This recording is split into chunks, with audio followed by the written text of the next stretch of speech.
And then I'm going to skip over to understanding the treatment plan because the next slide is all about the right answers. So understanding the treatment plan, do families have the opportunities to ask questions about the treatment plan before it gets submitted to insurance companies or to review teams? So often families, I know I'm a parent, I don't want to read a 30-page report. I don't have time for that. And, I'll read it if I have to as a parent, but I want someone to help me understand it. There's complex clinical words in there. Most treatment plans talk about the kid on their worst day. So it's not easy for a parent to read that either, right? It's not usually strength-based because it's insurance-based. It's based on a deficit, and it's based on an area of, improvement, right? Quote unquote, like getting more access and skill-based. So it's talking about their deficits and their hard days. So most insurances require, right, that the parent reviews or the stakeholder guardian reviews those treatment plans and signs it, but do they understand it? Is the question, right? So we have to often write them to the insurance level, those complex words, and making sure that those colloquial opportunities shall be using everyday language is in there, right? And then really sitting down and talking to the family. What does this mean? What does this goal mean? What questions do you have? So language barriers are number one. If the person doesn't even speak English or understand to the complexity of the level that is written, do they understand what they're reading?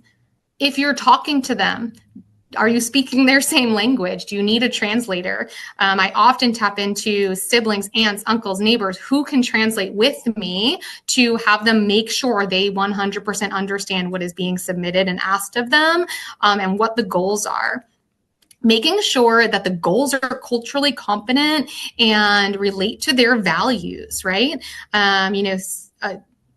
I will talk about eye contact goals and stereotypy goals and things like non-compliance. These things shouldn't be in there as a BCBA. They should be talked about and discussed and come about as a value for the family and the stakeholder and the child and the learner.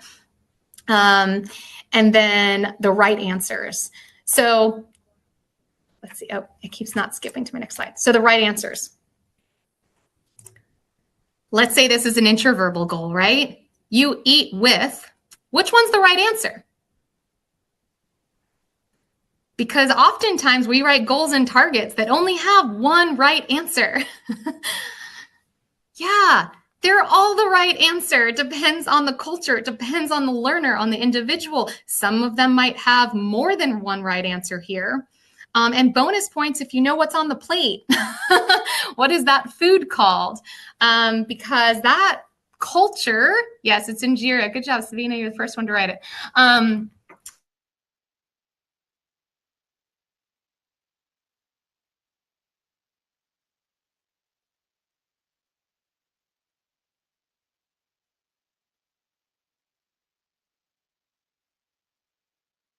They're not eating with their mouth, right? Like there's so many answers. Yes, with the dosa. Great. I love dosas. So you eat with. There are so many right answers. So make sure that as you write your goals and targets, you make sure that the answer that you're putting there is correct for the person, not your right answer. What about you drive a? There's 1,000 answers to that, right? You eat at a. Most people write table. You sleep in, maybe it's not a bed. Maybe it's the couch. Maybe it's in a sleeping bag. Maybe it's on a cot. We don't know the answer to that unless you ask the questions and observe and get the answers that are correct for the learner. Don't assume. So some eye contact considerations. I'm happy to say that some insurance companies will now completely reject plans if you have an eye contact goal in there. Because again, eye contact is culturally relevant. It's not the same for everyone. So I won't read to you. I know we're rounding out on time. I want to make sure we get to our quick action points, but making sure, again, asking the questions like what is culturally relevant? What is the value and the behavior of the family based on eye contact? I will say that most teenagers, I don't care where you're from, most teenagers, this is their eye contact. right? It's in their devices. It's not on you. So making sure, again, that you know what is the expectation of that learner in their age, their development, their space, their culture, et cetera, not just their race, background, where they're from, but their microculture. Okay, a couple quick case examples. Kind of the, yeah, exactly. It's rude to look directly at elders in some cultures and various different things. And I'm going to skip down to toilet training real quick, and also reminding you guys to ask what they call the bathroom. I was working with somebody and they specifically said, please call it the washroom. I said, fabulous. I needed to make myself a prompt because I can't tell you how many times I was working with that kid and I said, come on, let's go to the bathroom. And I'd be like, oh, washroom. Because I call it the bathroom. So making sure we have our own prompts to make sure that we're using the correct language that is relevant in their family, again, their culture, where they live, where they operate, where they're going to use the toilet. And then being really considerate of not forcing goals on families when it's not valuable for them. So I know a lot of early learners were working on like early eating skills and sitting at tables, maybe using a fork, a spoon, a knife, motor skills with their OTs, et cetera. And I was working with a family once, and their firstborn child was still being hand fed, and he was about 8 years old at the time, and he did not know how to use a fork or a spoon, and they really didn't have the desire to at that time. And he always had an elder near him due to support levels and where he had access to. And it was kind of the end of COVID too. So he wasn't at school at the time. And I said, do we want to start using a fork? And they said, absolutely not. It is their pride and joy, and it brings their family great great benefit, and they found it very valuable to hand feed their oldest child at the time. And that was important to them. So I left it open-ended.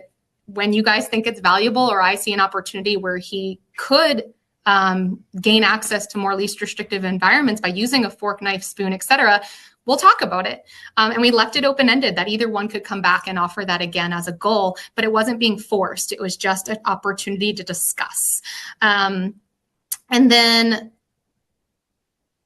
I'll just share this one experience too. This was great. So we were working with a family that we had just, like visuals of all the different foods that he could eat, because he was also engaging in inedible, like pica-like behavior and putting inedibles in his mouth. So we're like, great, he's really good at sorting, really good at matching, like high-level skills, quick learner in that area.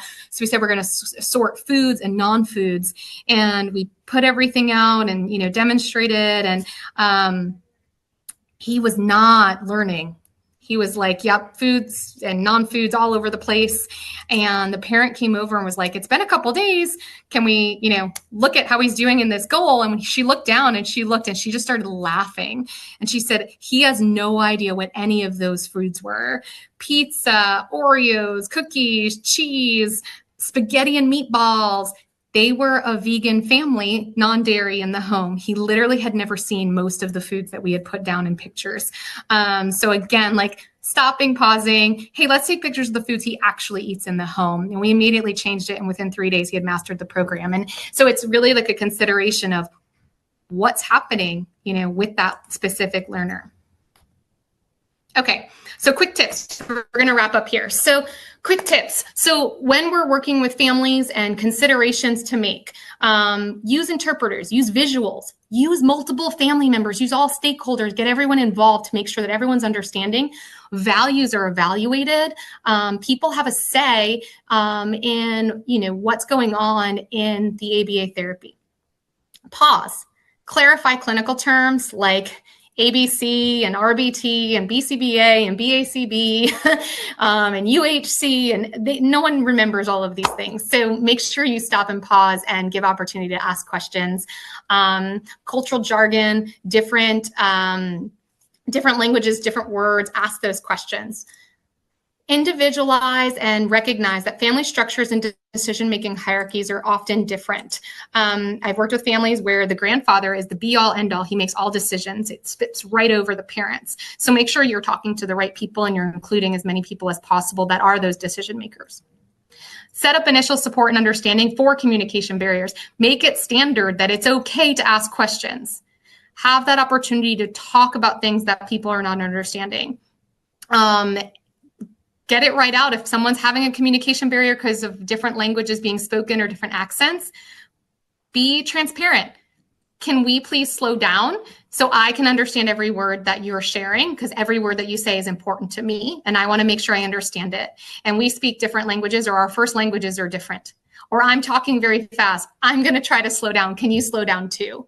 Have that mutual understanding right from the start in a valuable, respectful way. And then these are things that I often go beyond for mutual understanding. The first question I ask families when I work with them is, what values are important to your family? What's going on that's hard for your family? Are there any beliefs or values or traditions we should be aware of? Would you like me to remove my shoes and leave them outside? Do you want me to wear socks in your home? Are you comfortable with me being barefoot in your home? What bedrooms or rooms within your house do you not feel comfortable having therapy in? Where should we stay out of? Where can we go into? Are your pantries open? Can your child have anything? Should we ask before we enter this, or this, right? Basic beliefs and values, basic respect and traditions within people's homes. And then again, my personal example I share all the time. I speak fast like a New Yorker. Ask me to slow down, repeat myself. I'm happy to do so. And I share that with families from the start.